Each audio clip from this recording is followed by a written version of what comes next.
আসসালামু আলাইকুম রহমতুল্লাহি ওয়াবারাকাতুহু। প্রিয় দর্শক, আশা করি সকলে ভালো আছেন। যে যেখান থেকে ভিডিওটি দেখতেছেন সকলকে জানাই আন্তরিক মোবারকবাদ। এই ভিডিওতে আলোচনা করব সলাতুত তারাবিহ অর্থাৎ তারাবির নামাজ সম্পর্কে। সলাতুত তারাবিহ এ বাক্যে দুটি শব্দ, একটি হলো সলাতুন আর দ্বিতীয়টি হলো আত তারাবিহ। সলাতুন শব্দের শাব্দিক অর্থ হলো নামাজ, আর তারাবি শব্দের শাব্দিক অর্থ হলো আরাম করা, বিশ্রাম নেওয়া, বিরতি দেওয়া, অর্থাৎ বিরতি সহকারে আদায় করা নামাজ। আর পরিভাষায় তারাবি বলা হয় ওই 20 রাকাত নামাজকে যা রমাদান মাসে এশারের ফরজ এবং সুন্নত নামাজের পর এবং বিতরের নামাজের পূর্বে জামাতের সাথে আদায় করা হয়, তাকেই তারাবি বলা হয়। তারাবির নামাজ পড়ার হুকুম কি? তারাবির নামাজ পড়া ফরজ, ওয়াজিব, সুন্নত না নফল? তারাবির নামাজ পড়া সুন্নতে মুআক্কাদা। এটি রাসূল সাল্লাল্লাহু আলাইহি ওয়াসাল্লাম এবং সাহাবায়ে কেরামগণের একটি গুরুত্বপূর্ণ সুন্নত। রাসূল সাল্লাল্লাহু আলাইহি ওয়াসাল্লাম এই ব্যাপারে বলেন, ইন্নাল্লাহা তাআলা ইফতারাদা সাওমা রমাদানা ওয়া সানানতু লাকুম কিয়ামা। নিশ্চয় আল্লাহ রাব্বুল আলামিন রমজান মাসের রোজাকে তোমাদের জন্য ফরজ করেছেন, আর রমজানের তারাবি পড়াকে আমি তোমাদের জন্য সুন্নত করলাম। এমনকি 20 রাকাত তারাবি পড়া হলো সুন্নতে মুআক্কাদা। সাহাবায়ে কেরামগণ 20 রাকাত তারাবির নামাজ আদায় করেছেন।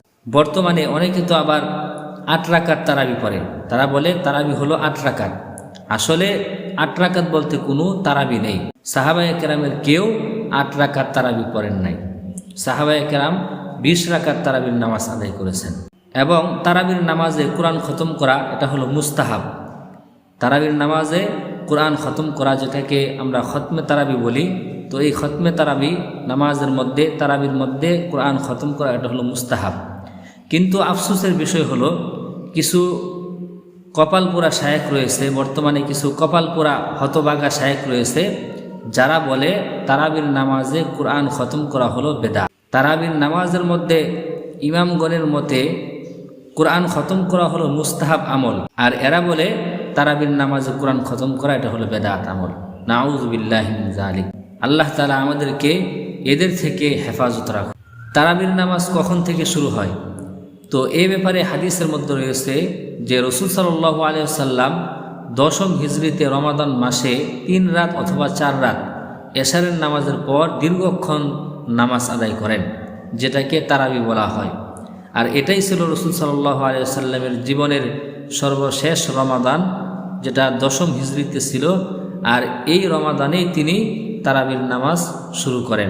পরবর্তীতে উমর রাদিয়াল্লাহু তাআলা আনহুর খেলাফতকালে সকল সাহাবায়ে কেরামের পরামর্শক্রমে 14 হিজরিতে নিয়মতান্ত্রিকভাবে তারাবির নামাজ জামাতের সাথে আদায় করা হয়। হযরত উমর রাদিয়াল্লাহু তাআলা আনহুর আদেশে উবাই ইবনে কাব রাদিয়াল্লাহু তাআলা আনহু সাহাবায়ে কেরামদেরকে নিয়ে 20 রাকাত তারাবির নামাজ আদায় করেছেন। আর তারাবির নামাজকে তারাবি বলে নামকরণ করার কারণ কি? তারাবির নামাজকে তারাবি বলে নামকরণ করার কারণ হলো যে সাহাবায়ে কেরামের জামানায় তারাবির নামাজকে অত্যন্ত গুরুত্ব ও খুবই দৃঢ়স্থিরতার সাথে আদায় করা হতো, যার ফলে সাহাবায়ে কেরামগণ কিছুটা ক্লান্ত হয়ে পড়তেন। এজন্য তিনারা প্রতি 4 রাকাত নামাজ আদায় করার পর কিছু সময় বিশ্রাম নিতেন অথবা একটু বিরতি দিতেন, যেন ক্লান্তি দূর হয়ে যায়। আর এই বিরতি বা বিশ্রামকে আরবিতে তারবিহা বলা হয়, যার বহুবচন হলো তারাবি। এজন্য পরবর্তীতে এই নামাজ মুসলমানদের কাছে তারাবির নামাজ নামে প্রসিদ্ধ লাভ করে। এবার আমরা জানব যে তারাবির নামাজ আদায় করার ফজিলত কি। এই ব্যাপারে আবু হুরায়রা রাদিয়াল্লাহু তাআলা আনহু থেকে একটি হাদিস রয়েছে। হাদিসটি হলো আন আবি হুরায়রা রাদিয়াল্লাহু তাআলা আনহু আন্না রাসূলুল্লাহ সাল্লাল্লাহু আলাইহি ওয়াসাল্লাম ক্বালা মান কামা রমাদানা ঈমানান ওয়া ইহতিসাবান গুফিরা লাহু মা তাকদ্দামা মিন যামবিহি। আবু হুরায়রা রাদিয়াল্লাহু তাআলা আনহু থেকে বর্ণিত, তিনি বলেন, নিশ্চয় রাসূল সাল্লাল্লাহু আলাইহি ওয়াসাল্লাম বলেছেন, যে ব্যক্তি ঈমানের সাথে সওয়াবের আশায় রমাদান মাসে কিয়াম করবে অর্থাৎ তারাবির নামাজ আদায় করবে, তার পূর্বের সকল পাপসমূহকে ক্ষমা করে দেওয়া হবে। অর্থাৎ যে ব্যক্তি রমাদান মাসে ঈমানের সাথে সওয়াবের আশায় তারাবির নামাজ পড়বে, আল্লাহ রাব্বুল আলামিন তার পূর্বের সকল গুনাহ মাফ করে দিবেন। তো প্রিয় দর্শক, এই ছিল তারাবি সম্পর্কে সংক্ষিপ্ত আলোচনা। এরপরে তারাবির রাকাত সংখ্যা নিয়ে দলিল ভিত্তিক আলোচনা করা হবে ইনশাআল্লাহ। আসসালামু আলাইকুম ওয়া রাহমাতুল্লাহি ওয়া বারাকাতুহু।